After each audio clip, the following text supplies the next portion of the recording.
Wednesday, 5 o'clock p.m. Eastern Standard. I am your host, Ian Hamilton Trottier. This is Discussions of Truth. Comes at you weekly, Wednesday, at 5 o'clock hour. Winwood Radio. Follow me on Twitter. Follow me on Instagram. It's INTROTTIER. Catch all my past episodes. I think we're at 103 and counting. That's over 2 years of bringing Discussions of Truth your way. Originally known as the Florida Sun and Spray Show. Why Sun and Spray? Because as a Californian by origin, I found my way over to the East Coast, the Florida beaches. Little did I know of various chemical threats that are in the air. And it's not just Florida, but the Zika virus is what set this program off. So what was sprayed to combat the threat of the Zika virus? An otherwise known benign virus, for the most part. Something called Nailed or Dibrom, a Chevron Chemical Corporation product that is known to cause microcephaly. That is the shrinking and damage of the brain in a developing fetus. It's banned by the European Union. Banned. That's B-A-N-N-E-D. Banned by the European Union. Why then would it be used in Florida? Why was he authorized by the CDC to be used in Miami? In Wynwood, as a matter of fact, and South Beach.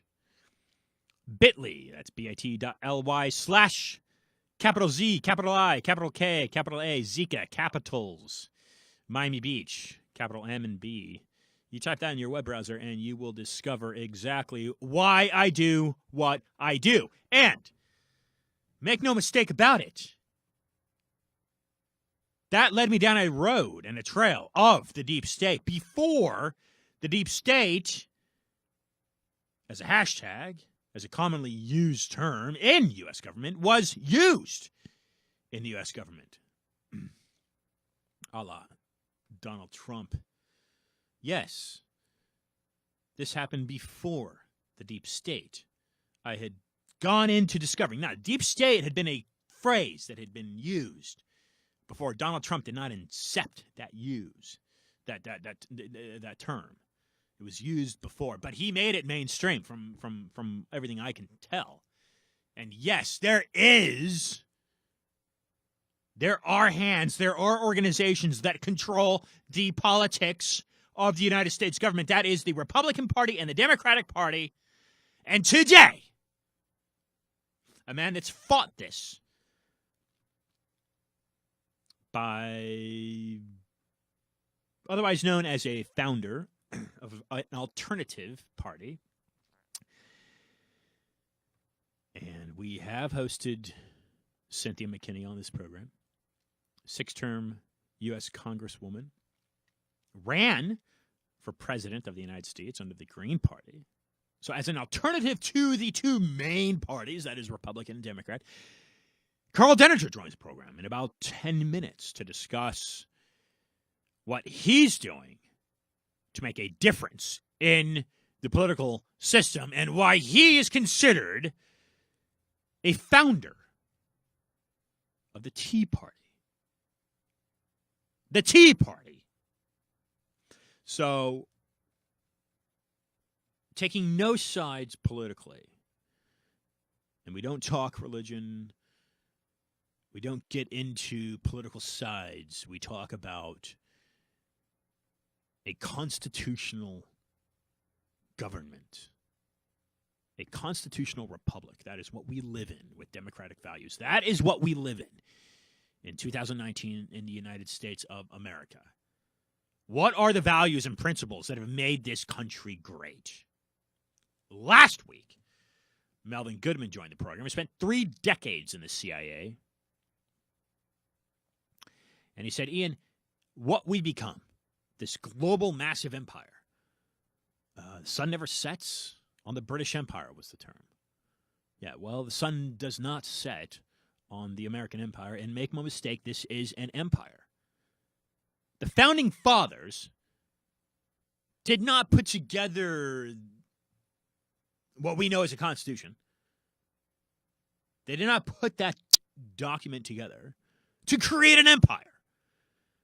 They did it, in my opinion, and this is quasi-fact, to give people like you and me the freedom to preach and pray and practice religion as we would like. Okay? Religious freedom. It's a cornerstone of this country. And it's a cornerstone that's made this country great. Because whether you're Jewish or you're Christian or you're Muslim or you're Hindi, it doesn't matter. Right? If you're a peaceful, loving person, come join this great country. That's kind of the basic idea, right? You may see it differently. That's how I see it. Freedom of religion.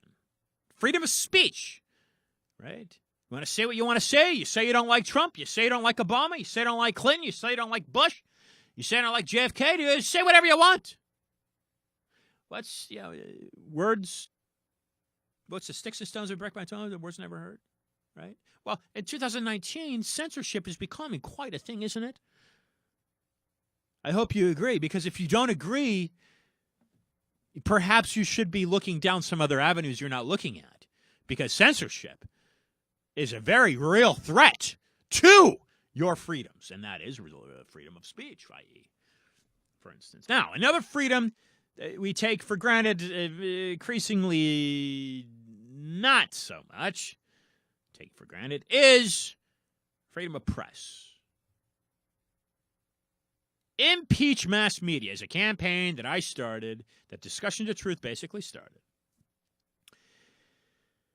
to give you an idea of the structure behind the American media empire. And Ray McGovern, who spent, similar to Melvin Goodman, about more than 3 decades in the CIA, overlapped careers, whereas different sections, different things.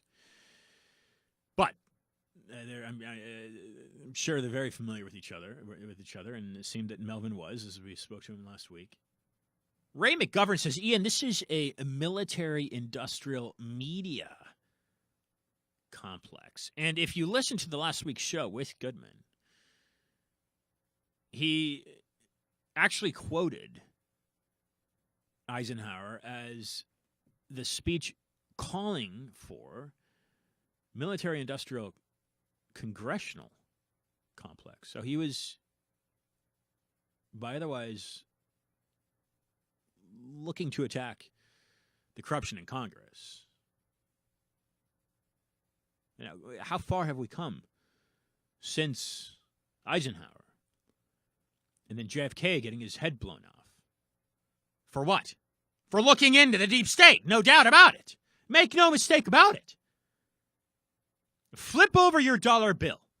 You think conspiracy theories are fly-by-night? Flip over your dollar bill and explain the mottos and the quotes and the Latin. Explain that pyramid. Explain that eye. Explain that stuff. Explain Novus Ordo Seclorum, New World Order. I mean, I mention it frequently on the program because it's a very real thing. These are very real issues. And they're threatening your way of life unless you heed Melvin's commentary, which is do something. Do something about it. Stand up, make your voice heard. Okay, write a letter to your senator, your congressional representative. Do something. Venezuela, being based in Miami and privy to various Latin American issues, Venezuela, arguably, there's a couple different reports. They're selling 20 tons of their gold bars. Okay, they're in a big trouble. So how does that kind of speak for the global economic stronghold? How does that speak? What does that mean? Okay, how much conspiracy is behind that going to the Russians? Why is it going to the Russians? Is it really going to the Russians? Well, the bottom line is this. The United States, yes, powerful military for sure. The United States is a country in major debt, $20+ trillion. Okay? Doesn't make me proud. Kevin Shipp is scheduled. He's confirmed. He will join the program. Working on a date.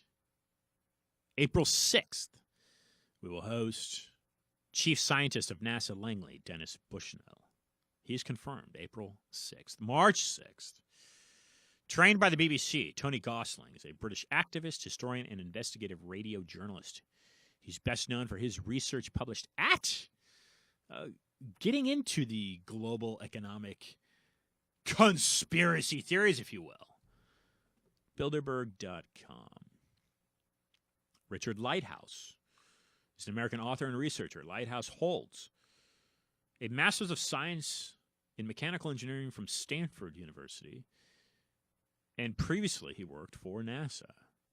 He regularly submits self-publications via Smashwords, Barnes & Noble's online, and Amazon online. Here's an interesting quote, and I mentioned it last week. Here's an interesting quote. He'll join us February 27th. Here's an interesting quote. This is from Richard Lighthouse.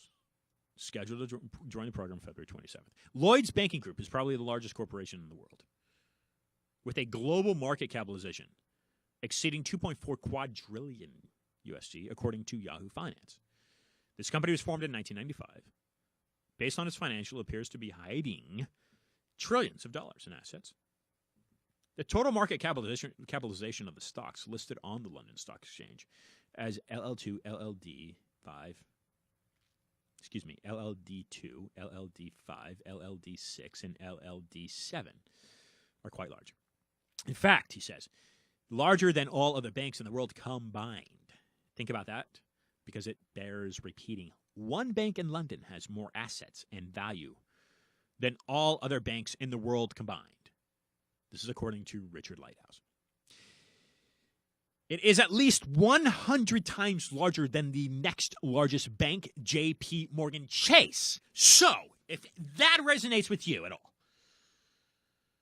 how powerful then is the City of London? How powerful then is the Queen of England?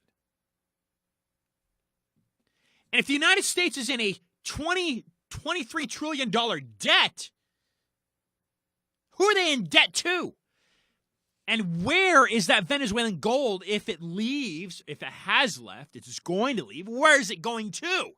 So who's Venezuela in debt to? Who are they paying off? Is Russia being masked? Has the United Kingdom puppeted the United States of America last century? Is the question I ask. Absolutely I ask. And I feel very, very open about asking that question. I have no problem asking that question. Tea Party. Right? Boston Harbor. Those taxes. Right? These are very legitimate questions to be asking, folks, and you should be doing the same. I do. One of Britain's most prolific alternative lecturers, Andy Thomas, is internationally renowned. Now, half of my family's British. Okay? But doesn't mean there aren't issues. And I'm a very proud American. Andy Thomas is internationally renowned for his research on Western world history and unsolved mysteries. He is author of multiple books, perhaps best known for The Truth Agenda, making sense of unexplained mysteries, global cover-ups, and visions of a new era, 2009. He'll join the program February 20th. And today, again. First off, actually, let me mention JFK because I've mentioned him a couple times here. Anytime a guy of that stature, anytime any guy gets his head blown off, you got to ask why. Okay? But we're talking about, and I go back to this, regardless of your political kind of divide, where you stand politically, where you stand with your values or ethics, whatever, when you don't stand politically. Regardless, in under JFK's presidency, America kind of came together, if you don't remember that. America seemed to love John F. Kennedy. They had a love affair with him. He was a good-looking guy, great-looking family, beautiful wife, smart, intelligent, Harvard. And he seemed very balanced in his thinking. You know, today it's insane. You know, you've got a clear divide with Trump. But so why did JFK get why was he assassinated? That's still unsolved. It's an unsolved mystery. 2019, nobody knows exactly why JFK was killed. But we'll be rehosting Mark Shaw to the program. And the last time he joined us, the reporter who knew too much, the Dorothy Kilgallen story, just after he met with us, just after he joined Discussions of Truth, the book got picked up by the Dowdle brothers, who are connected and tied into Paramount Pictures, to be made into a movie. So the Dorothy Kilgallen story will be coming to a screen near you. Karl Denninger is widely considered a founding member of the Tea Party.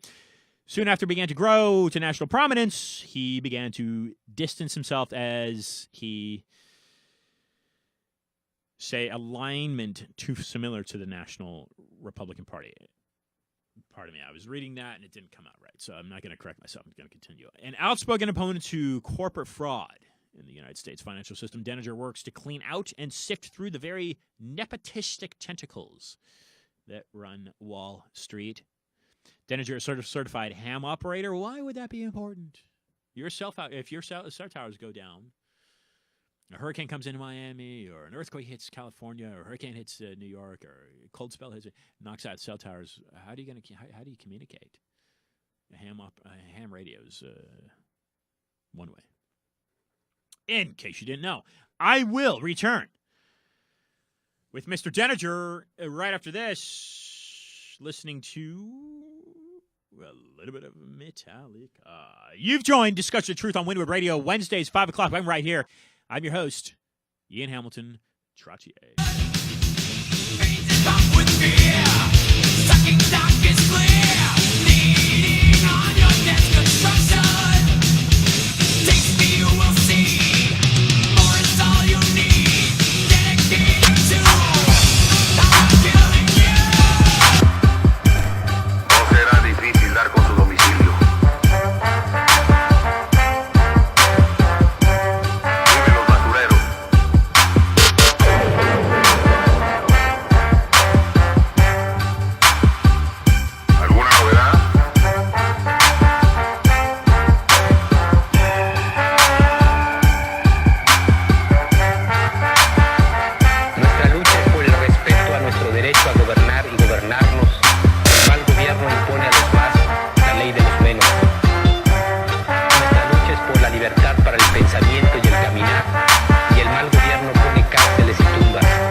Master Puppets there, Metallica. They are an LA-based band historically, but reside in the San Francisco Bay Area. Make no mistake about it, I remember riding my skateboard in San Francisco to those tunes.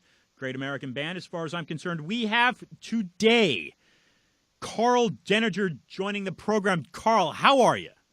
I'm doing great. That is fantastic. Are you in Chicago? No, I used to live in Chicago, but a very long time ago. I live in the Florida Panhandle now and have for the last 15 years or so. So you were hit with some high winds earlier this year. Oh, no, we didn't get it all that bad. Now, a little further to the east, that was a different story. But it's a risk of living in this area. You prepare for it every year, and once in a while it happens. Now, tell us a little bit about yourself, Karl. You are the founder of MCS Net, Macro Computer Solutions. That's correct. Yeah, it was one of the first public internet companies that sold access to the public.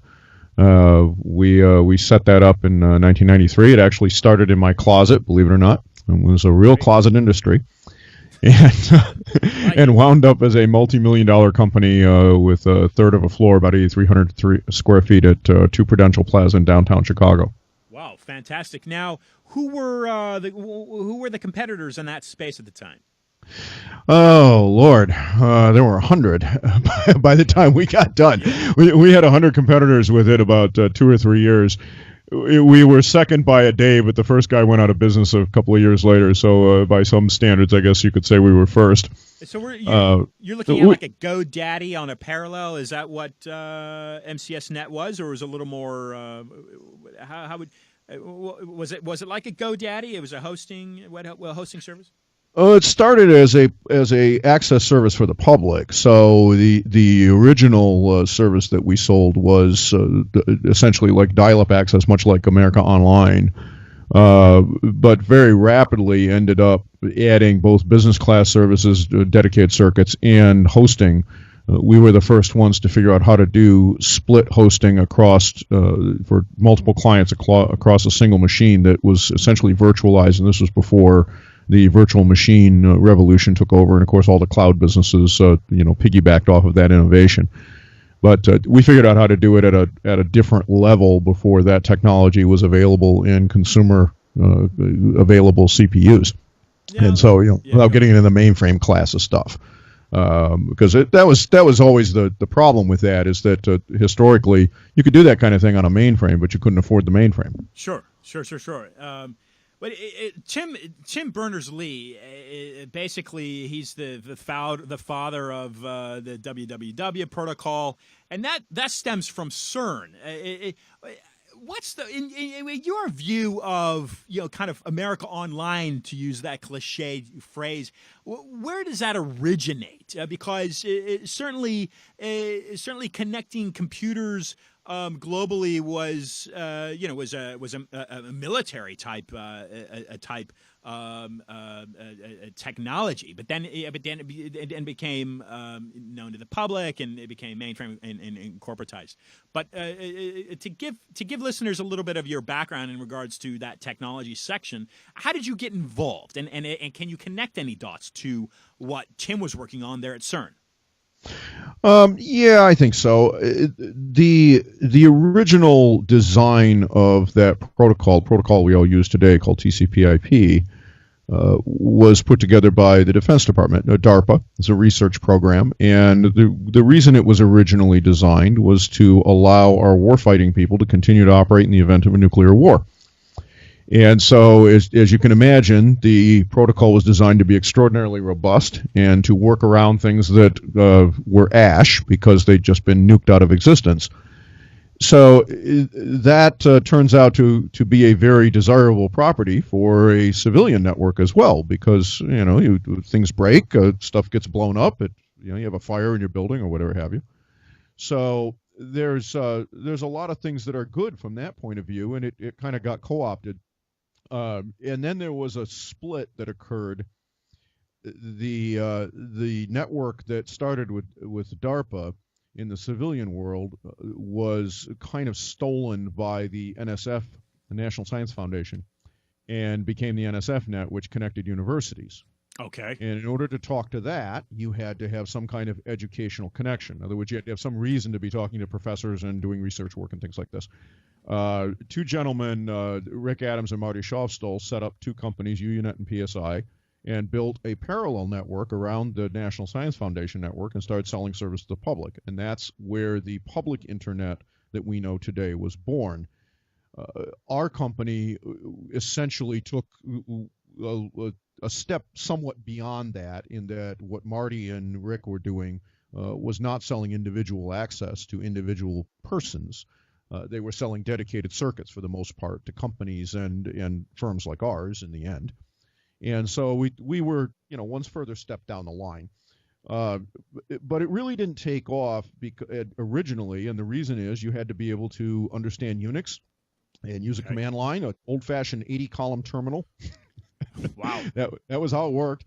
And it was Windows 95 that actually brought that to the common person, because Windows 95 made possible the use of a graphic browser. That's where Internet Explorer came from, and then, of course, Mozilla and Firefox followed that. But that was where the integrated dialer, so that you could push a button and have your modem connect with your central site and get onto the Internet. It made it easy enough for people to do without having to really know much. And that was where the explosive growth took place. Okay, and this is that's kind of the early the early 2000 turn .com. Is that what you're referring to? Oh, no. It actually started in 1995. Windows 95 was appropriately named. Oh, okay, great, all right. And so that's and yeah. I mean, we had multiple people at the computer stores on the night of the release. It was Windows 95 was one of those 1201 you can buy it things, like Apple likes to do with their new iPhones. Yeah. And Microsoft did the same thing with Windows 95. It came on a stack of floppy disks, the 3.5 inch, the hard ones.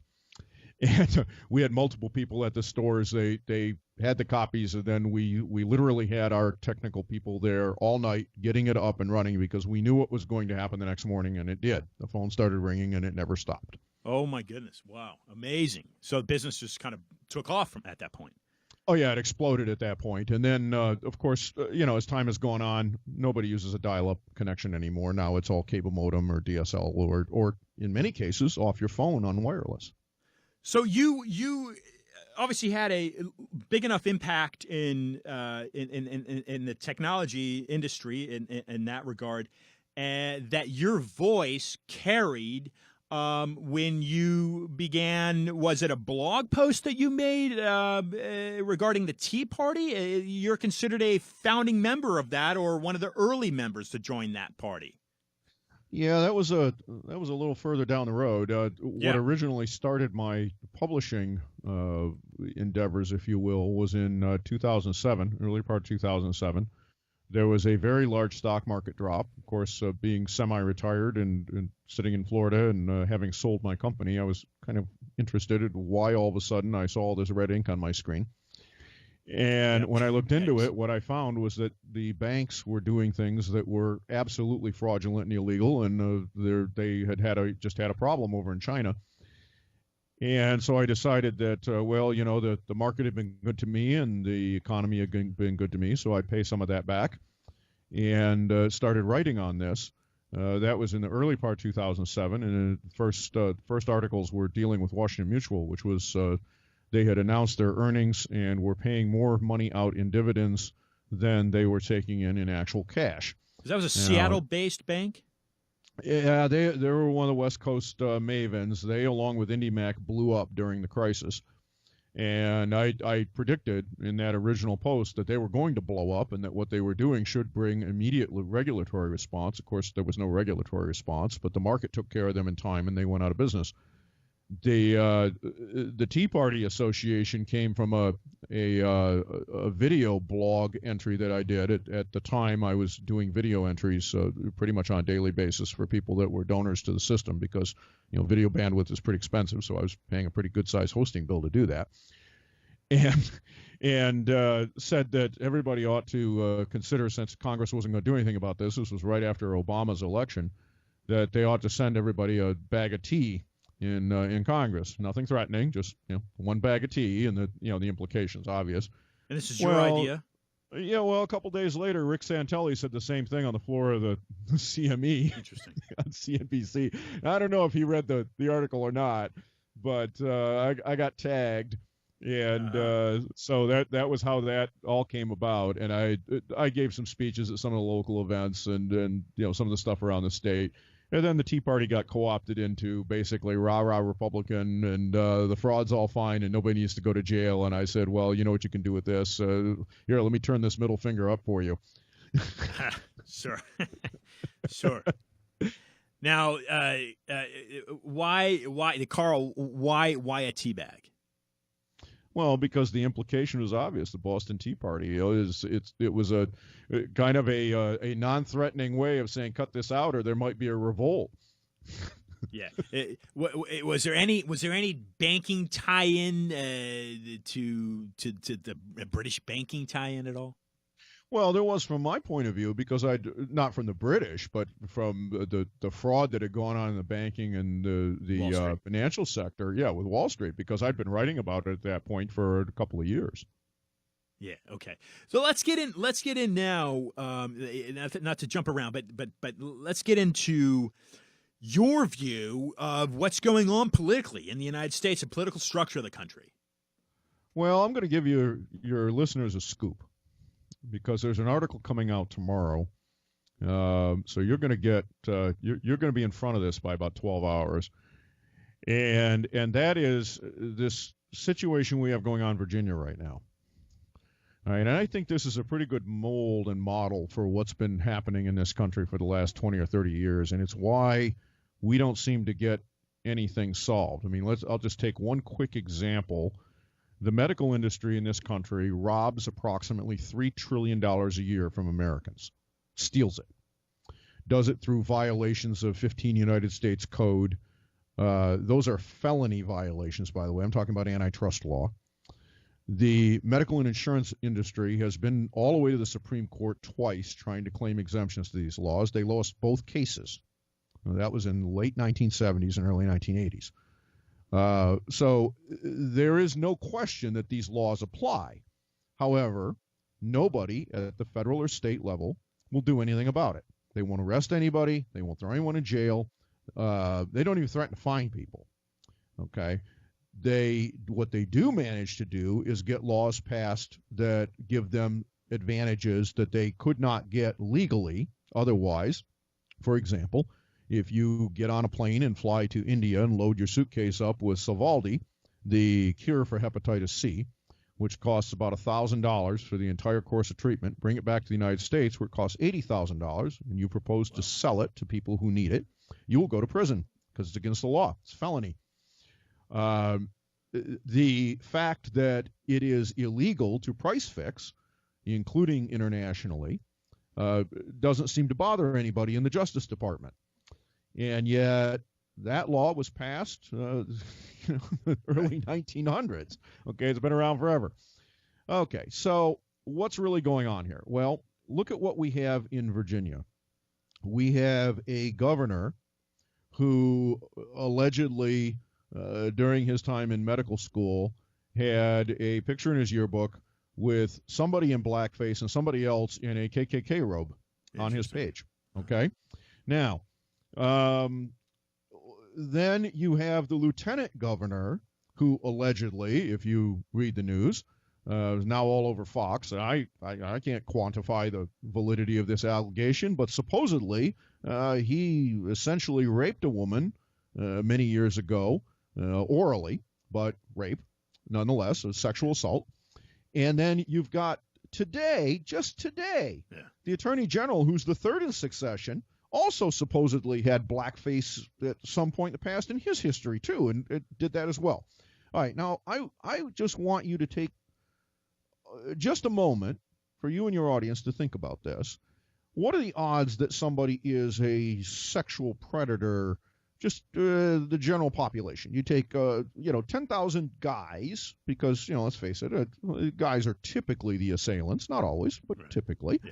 What are the odds that an average guy, take 10,000 people, how many of them do you think have committed a sexual assault of some kind at some point during their life? What, maybe, or something that might be considered a sexual assault? Maybe it really wasn't, but somebody thought it was, maybe 1 in 20, something like this. Okay? Yeah, fine. Yeah. Yeah, Okay. Yeah.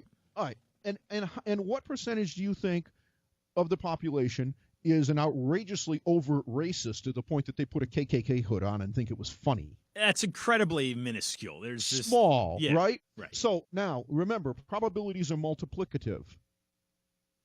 Okay, so if it's 1 in 20, it's 1 in 400 that both of the top two guys, and it's 1 in 8,000 that all three of them are. Yeah, sure. Okay, we're starting to get into lottery winning percentage odds here. Right, all right, I'm more likely to be hit by an asteroid as you go to get your mail in the afternoon. So the problem that I have with all of this is that, what does this tell me? This informs a great bit of what's going on in America and in American politics. Yes. And it's simply this. I've said this before. Now I've got some evidence to back up my claim, which is you do not get into a powerful position in American politics unless you can be blackmailed. Wow. Now, Karl. wow. Now, let me go further. Wow. Dennis Hastert, former Speaker of the House, was busted for structuring transactions long after he left political office to a person who he allegedly sexually assaulted as a boy. Oh, boy. All right? Uh-huh. And he got caught for this, not for the sexual assault, but for the lying about where the money was going when he was taking it out of the bank, which is illegal. All right? And got busted for that. Now, here's the problem. The alleged assault happened long before he was a politician. So you have to believe that nobody knew that he had allegedly assaulted this kid and used it to get him to either bring things to the floor of the House or spike them. Right. All right.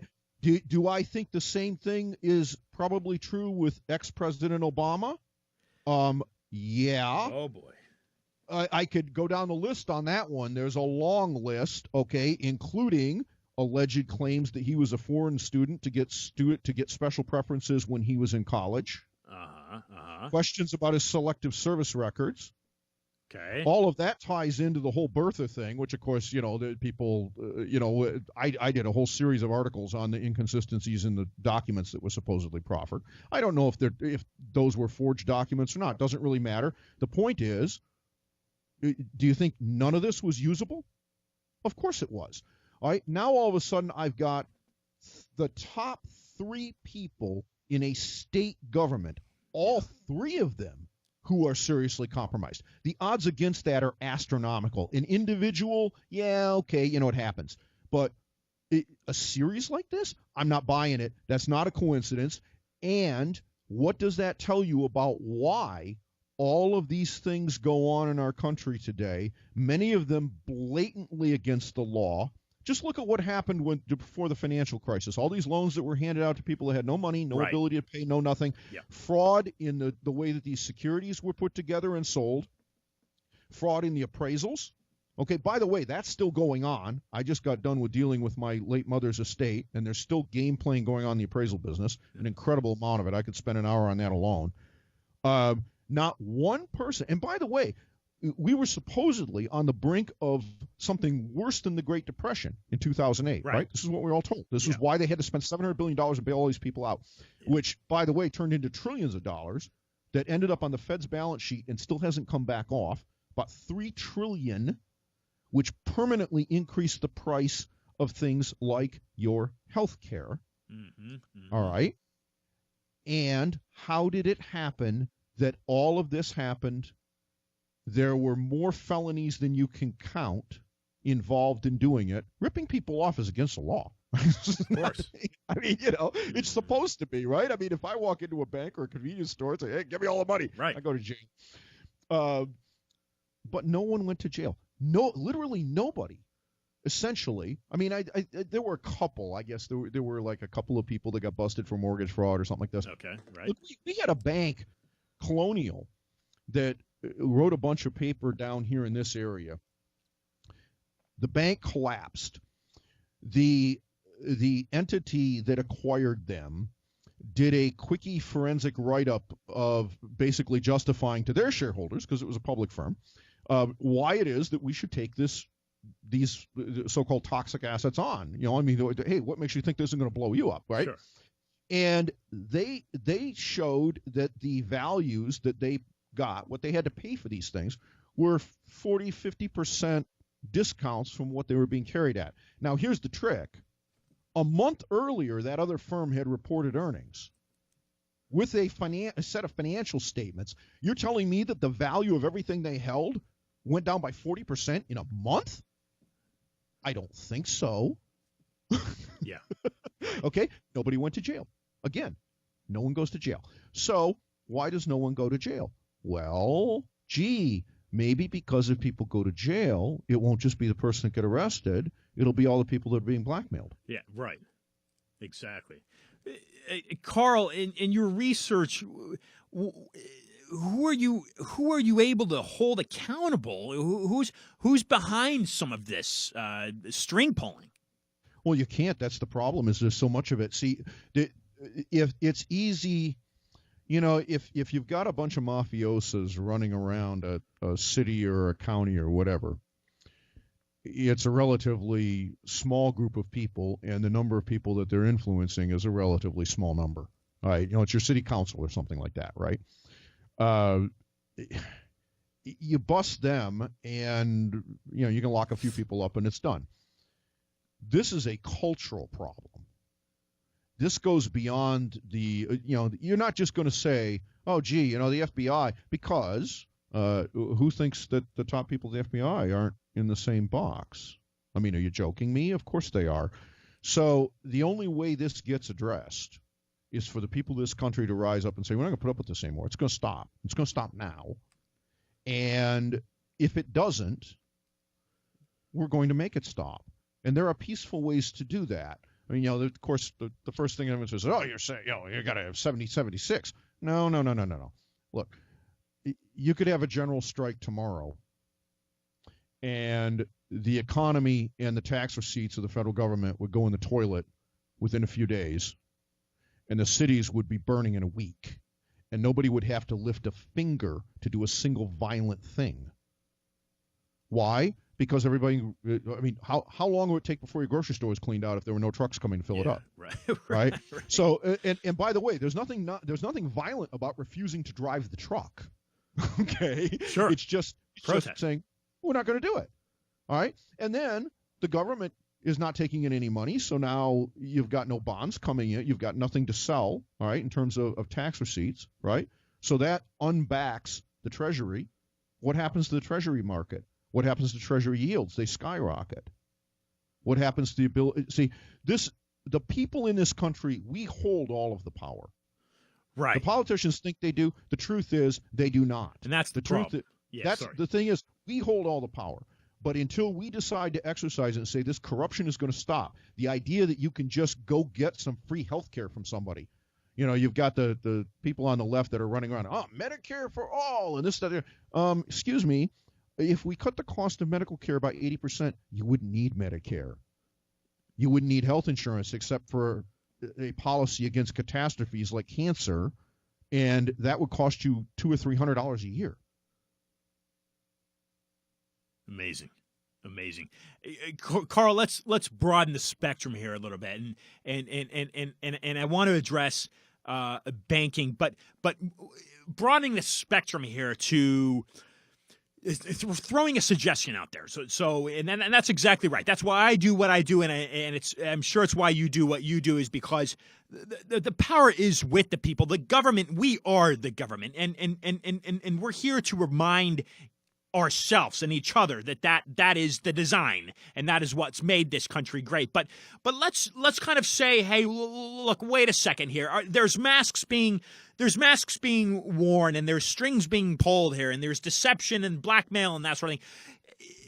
At the bottom of the end of the day, we're all in this economy together. But what's the biggest mask placed on that economy? Does the Federal Reserve need to be reformed?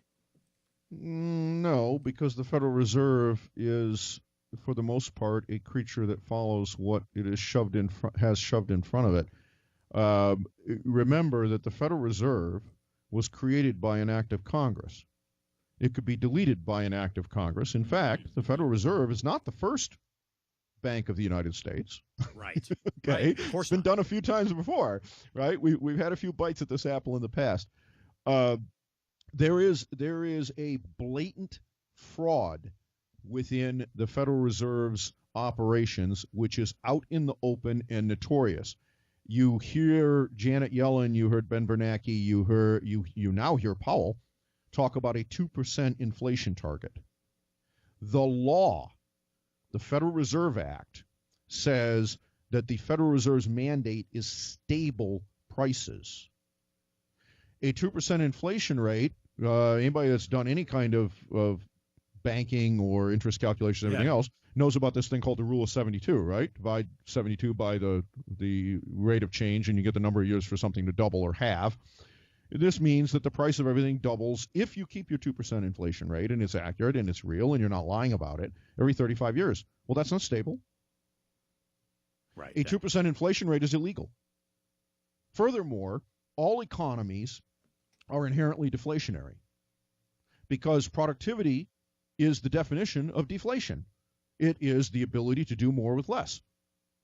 So if I can produce 10% more stuff using the same amount of labor, that's deflation.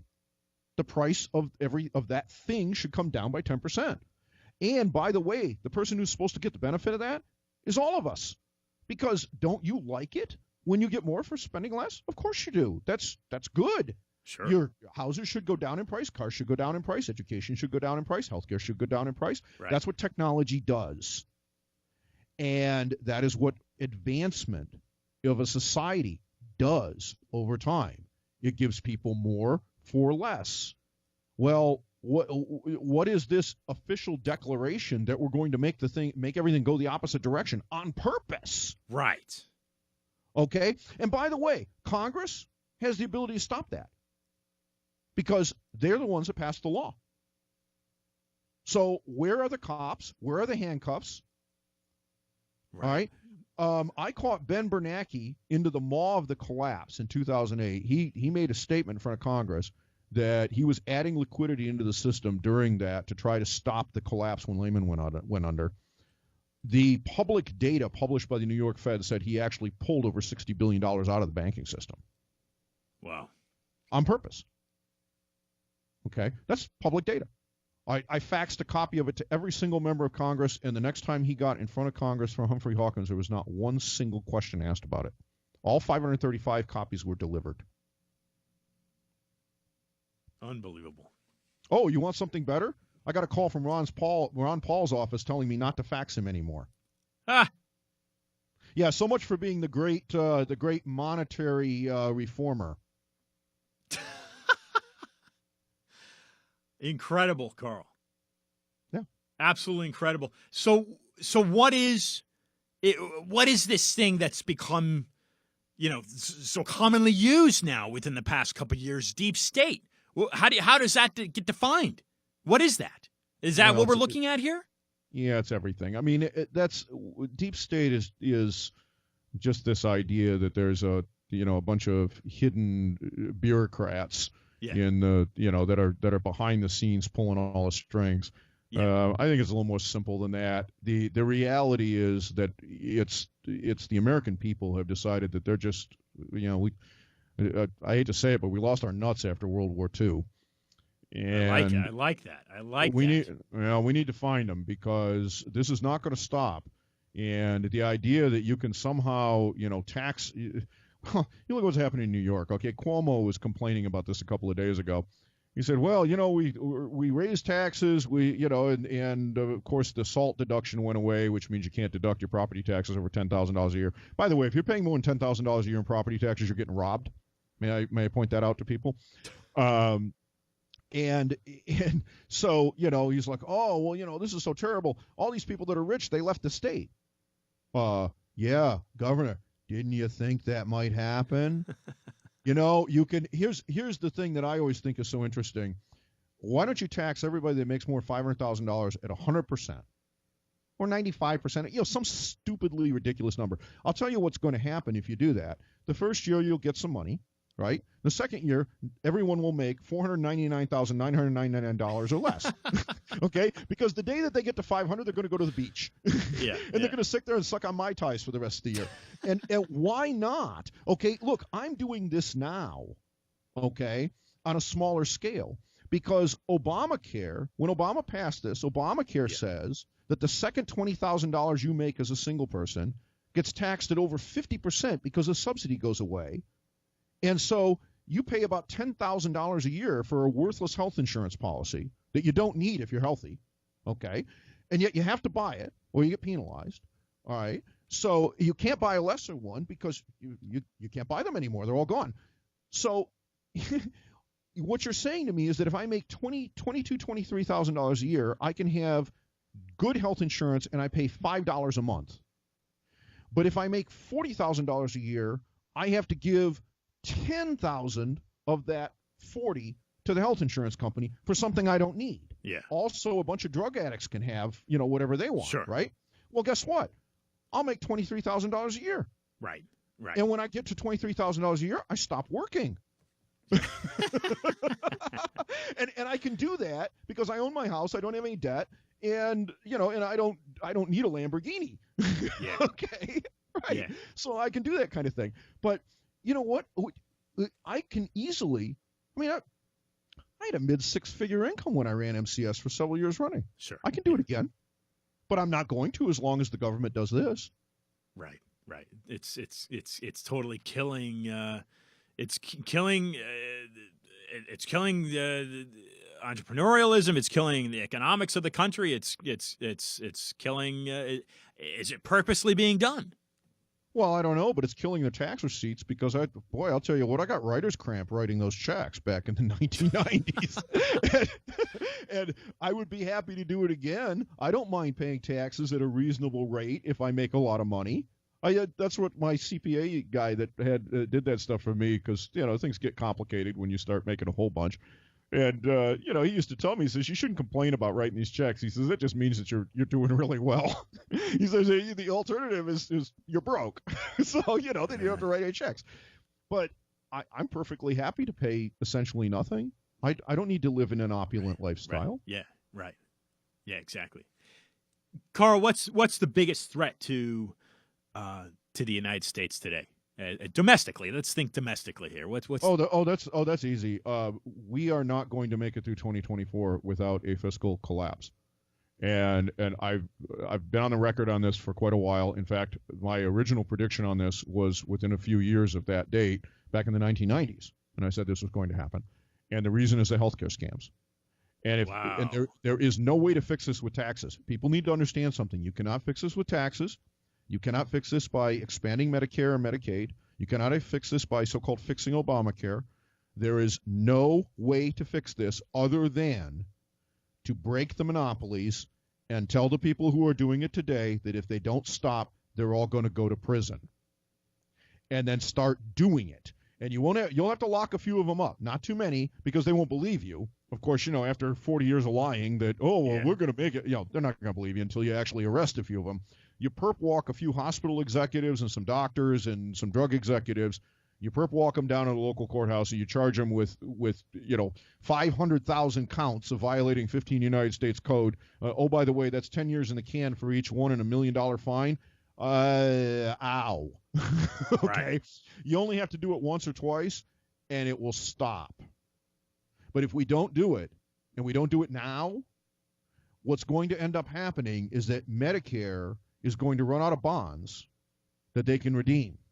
And the entire impact, they are 75% unfunded based on tax receipts right now. Wow. Medicare. All right, Medicare and Medicaid spend over $1 trillion a year between the two of them, between those two programs. I can take probably 300 to 400 billion out of that by telling people who are obese and have diabetes or pre-diabetes, no treatment for you unless you stop eating carbohydrates. In other words, it costs zero, but the government will not do it because being fat on purpose, eating garbage on purpose, getting high blood pressure, diabetes, heart disease, and ultimately dying on purpose, and billing somebody else has become a civil right. This must stop. Wow. And at the same time, we have to stop this crazy billing nonsense. Look, when you can walk into a place in Japan, and this is not an exaggeration, this is a God's honest truth. You can get on a plane to Narita, fly to Japan, it's just outside Tokyo, for those people who don't know. Walk into a medical center in Japan and pay the yen equivalent of $100 for an MRI. That same MRI here in the United States costs you $1,000 to $2,000. You can actually get on a plane, fly there, have the scan done, have it read, come back, and spend less money. My goodness.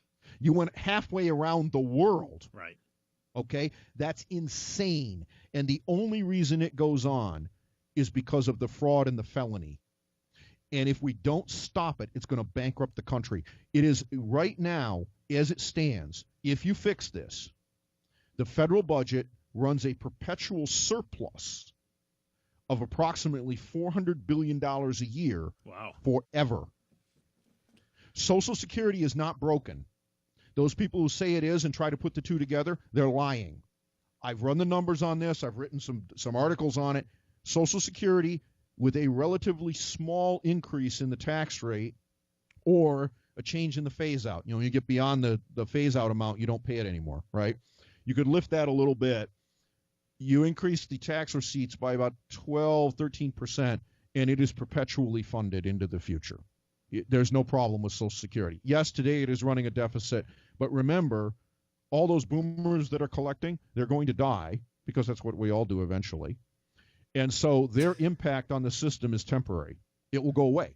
And the people that built the system when they designed it knowing this on purpose, to have those bonds for that reason, to get spent down during baby busts and build them during baby booms. Well said. That's the way it works. But Medicare was built for a system where medical care is 4 to 5% of GDP, and today it's 5 times as large.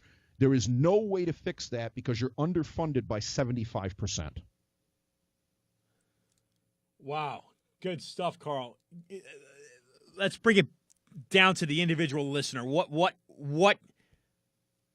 can the audience member do right now? What's the best foot forward? As an individual, I don't know that there is anything that a single person can do. Yeah. The people of this country, as a group, as a collective, as citizens, need to join together and stand up and say, this ends now. Right now. Today. Congress is going to repeal the law that says that I can't buy my drugs from anywhere I want to, and companies that violate the law on pricing and engage in price fixing and collusion, people that run those companies are going to go to prison.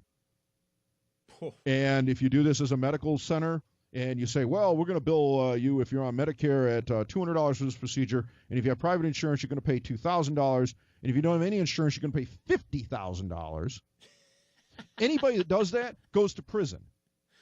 Okay? You know what? Let me ask you a question. Why is this so complicated? You go into Walmart, you go to fill your car up with gasoline. If they didn't tell you how much the gas was until after you pumped it and you got charged based on which auto insurance company you had, the place would be burned to the ground in an hour. Nobody would put up with that. Yeah. All right? That's really what's going on here. Well, it's not that hard. Yeah, that's a good point. That's a good point you make. Wow. So Karl, this is you think this is a cultural? This is the cultural thing. This is what's becoming of the United States culture that's causing things like this to happen. Absolutely, because everybody's look at the rise of people like I call her occasional Kotex, but that's a derogatory term. But look at this so-called democratic socialist stuff. Look at the rise of this. Oh. Where's this coming from? All right, the idea that you can get something for nothing. But who are we trying to joke? It's spreading like wildfire. Is that?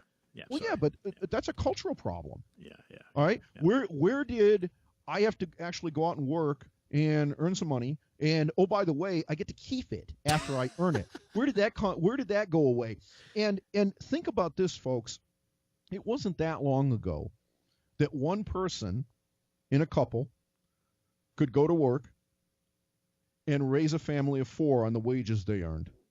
Wow. You Yeah. ever thought about why you can't do that anymore? It's all these scams. Okay? You know, Michigan has a no-fault car insurance law. All right, they passed it about 30 or 40 years ago with the intention of stopping the lawsuit lottery when there were car accidents. All right. And it did exactly that.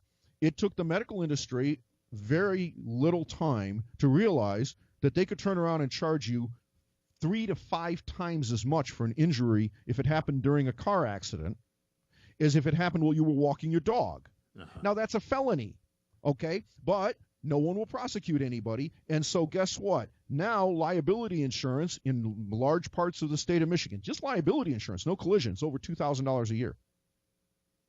Wow. And that's if you're a decent driver. My goodness. And I know this because guess what? I ran my mom's money for the last several years of her life, and I know what she was paying. Uh-huh. Uh-huh. Wow.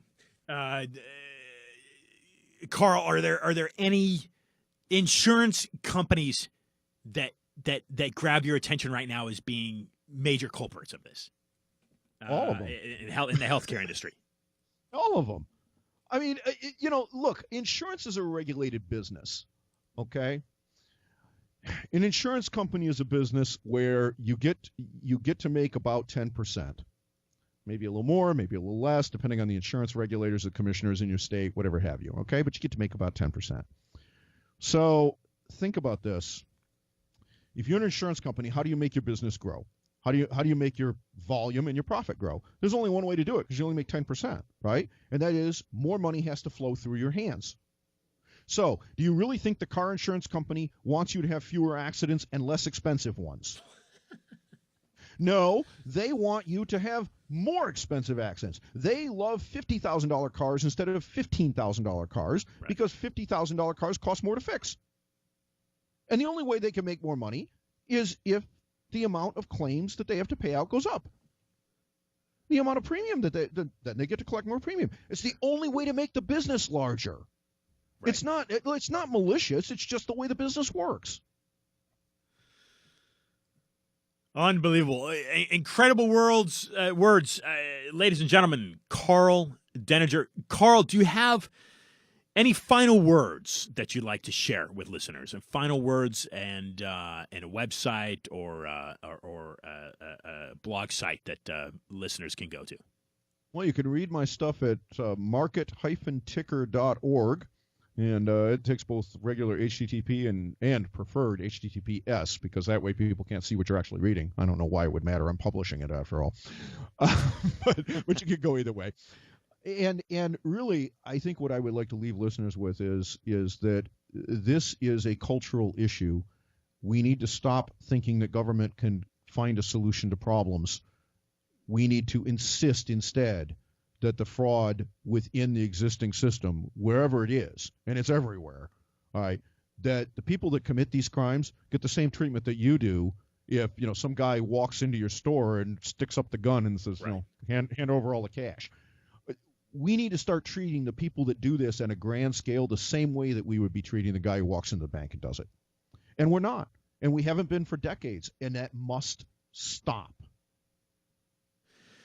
Karl Denninger, thank you very much for joining Discussions of Truth. We look forward to inviting you back on the program. Ladies and gentlemen, Karl Denninger. Thank you.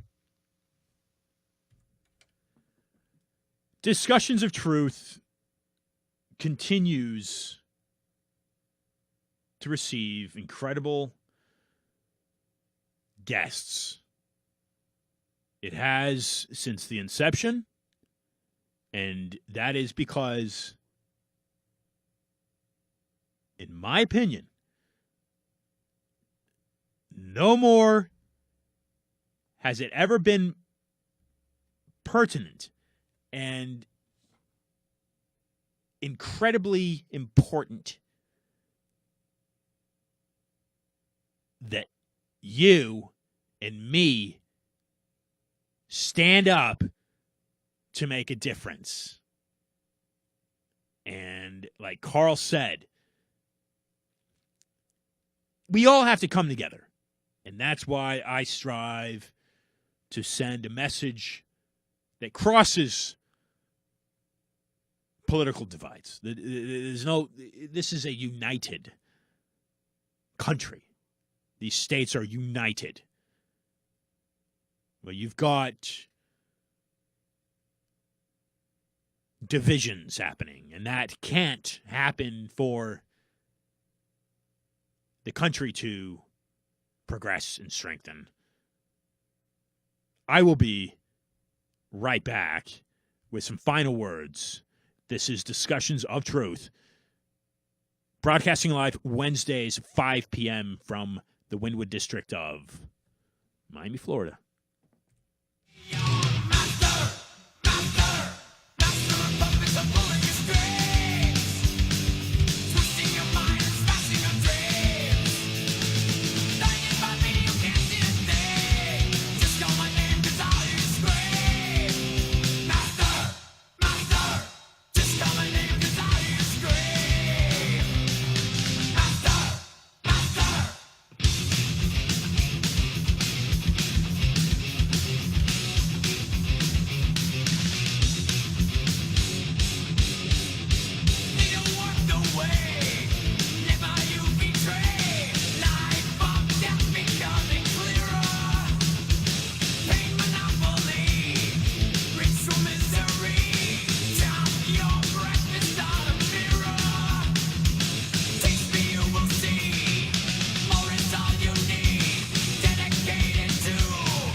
Master of puppets. Are there masters of the puppeteering that's going on? For instance, like Karl addressed in Virginia? I think that there are. Certainly strings that get pulled. There are very powerful organizations in the world. There's no doubt about it. Richard Lighthouse has his opinion and his take on Lloyd's Bank of England. We happen to be, as the United States, the most powerful country on the planet. There's a very little question in that. There's very little question. I'm talking militaristically, and I don't support that. I do support security, and if that's what it takes, it's what it takes. But the United States lost its testicles after World War II, which then, according to Karl Denninger, which then sparks my commentary of researching Anthony Sutton. And again, I probably refer to him on every show. Former Stanford Hoover fellow. Who did Vietnam benefit? You're telling me the United States didn't have the firepower to totally obliterate? Of course it did. It had dropped an atomic bomb in Japan. Okay. I'm not suggesting that an atomic bomb should have been used in Vietnam. I'm not suggesting that. Again, I'm a nonviolent person. I don't believe in settling any dispute in a violent manner.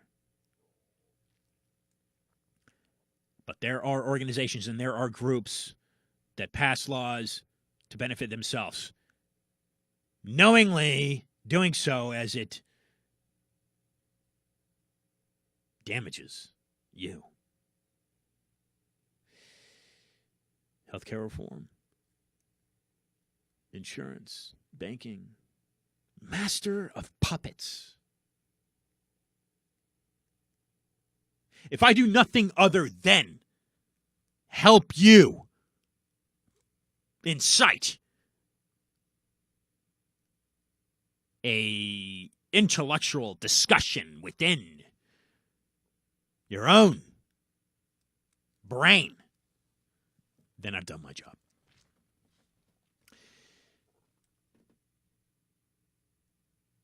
Follow me on Twitter.